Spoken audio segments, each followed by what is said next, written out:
صلی اللہ علیہ وسلم کے پاس عیسائیوں کا ایک وفد آیا.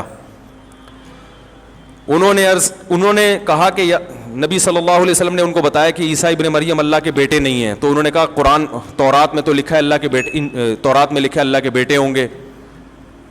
تو ان کو بتایا گیا جو تفسیر کی کتابوں میں لکھا ہے کہ قرآن میں کچھ چیزیں متشابہ، اللہ کے کلام میں کچھ چیزیں متشابہات ہوتی ہیں، صحیح ہے نا. تو ان کو اصل ام الکتاب پہ پیش کیا جائے گا. تورات جگہ جگہ یہ کہہ رہی ہے کہ اللہ جیسا کوئی بھی نہیں ہے، نہ اس نے کسی کو جنا نہ وہ کسی سے جنا گیا. لیس کمثلہ شیء، جو قرآن کہہ رہا ہے عقائد میں تو تورات بھی یہی کہہ رہی تھی، اس جیسا کوئی بھی نہیں ہے. تو اب اگر اللہ نے بالفرض کسی کو بیٹا کہہ دیا تو یہ مجازن کہا ہے، حقیقتاً نہیں کہا.